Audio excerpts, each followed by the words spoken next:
So hear me out. I do feel like a really good way to describe this is Mercedes Lackey meets Tolkien.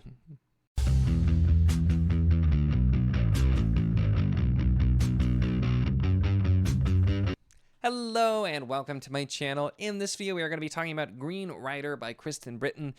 This was the third in the 4 secret books that I read, favorites of people without actually telling them, and one that I had meant to get to for such a long time. I've been really curious just because typically, especially for some reason, like female authors in this sort of time period writing tend to work really, really well for me. So I've been really, really curious.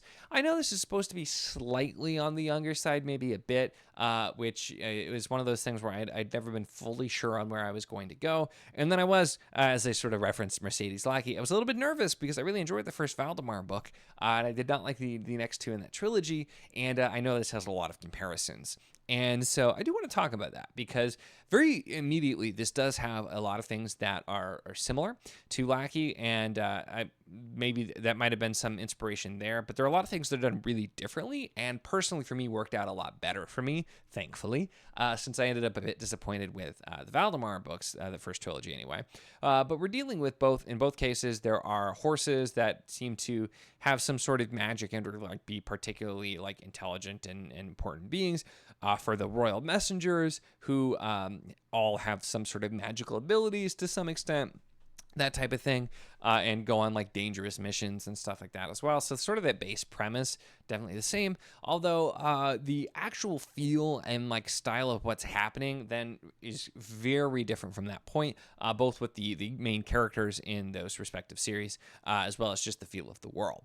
And that's where I was pulled in a little bit more. I do think Kerrigan is, while not immediately as sympathetic of a character in comparison to in Valdemar, because that character was very easy to feel bad for, Kerrigan's an interesting choice for a character because she's not the orphan or unimportant nobody. She's actually the daughter of an incredibly successful merchant, and so because of it, she was able to be placed into a very prestigious school where normally only the rich and the noble are able to go.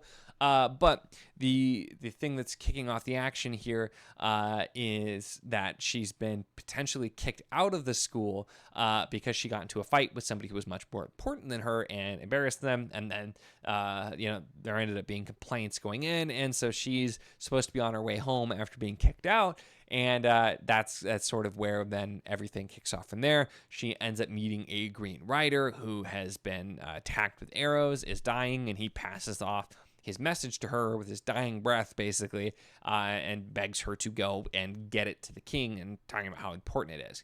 So immediately a really good draw, and the prologue of this one too, with just sort of the scene setting, also did a lot of world building. And the world building is something I really do want to call out here as well, because it's really interesting and different main character. But the world building is also what immediately made it really interesting for me. And the fact that this is, especially the first book, a lot of this is kind of like quest and adventure fantasy type of things, where Kerrigan, the main character, is having to travel and go through all these dangers and perils to try to get this message, and meeting all sorts of different odd characters, magical creatures, and evil things, and spider crabs, and all kinds of stuff, and being hunted by mercenaries. And that's where the kind of the Tolkien feel sort of comes in, because it's a little bit more feel-wise The Hobbit, but some of the things where you have in both The Hobbit and in The Fellowship, especially where your characters are going and they're running into all of these different things and problems and being hunted, and so it had sort of that feel. I think was intentional, although doing different things, and none of it felt the same really in any way. It was done really differently, with a lot of stuff to make it still unique and stand on its own, but throwing in all of these different types of magic and just cool world building stuff is usually a good way to get me pulled in, because I love world building.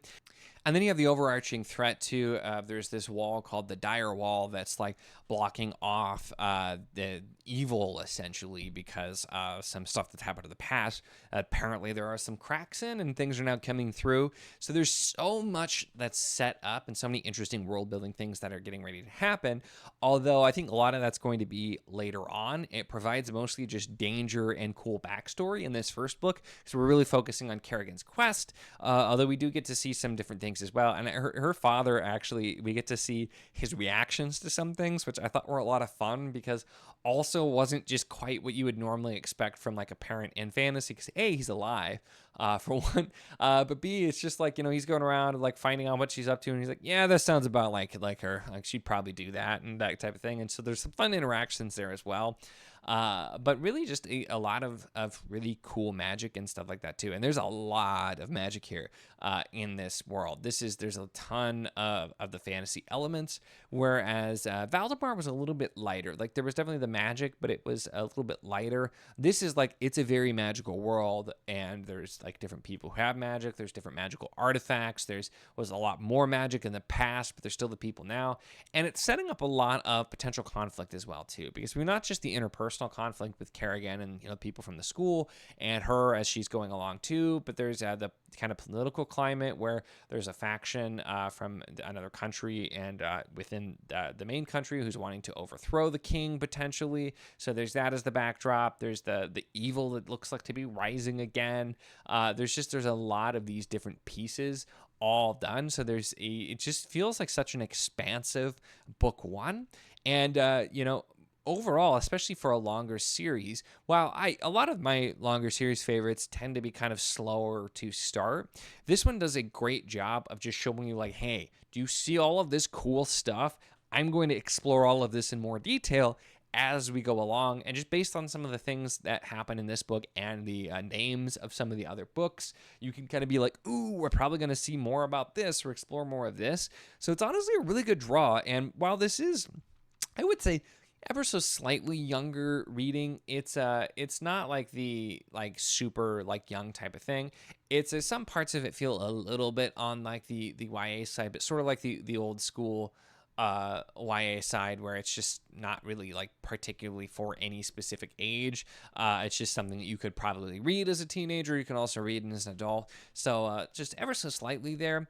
And sometimes tonally, that's books like that don't tend to be my favorite, but there was so much really just cool stuff going on here that I had a really great time with it. And I think as well too, if you I think either sides, like if you've not tried this and you liked the Valdemar books, this for me, and not everybody's going to agree obviously, but this for me had some of those elements but done a little bit better, or at least done a little bit more to my taste as well. And if you just like kind of the old school like adventure quest type of fantasy where you're just going through a world where there's dangers around every corner, this also does a lot of that, and it was really fun as well too. And so I really enjoyed that. I think anybody who's a fan of the more like the classic style fantasy, there are a lot of the elements from classic fantasy that are in here. It's definitely within that style, which again is an area that tends to work pretty well for me. So I'm really excited to try this out. I'm still being hesitant, like I said, because I just still can't stop thinking about how I've read some other books like this where I really liked the first book and then I ended up not caring for it. But this was a really strong start, a lot of hooks, a lot of pull, and I'm so excited to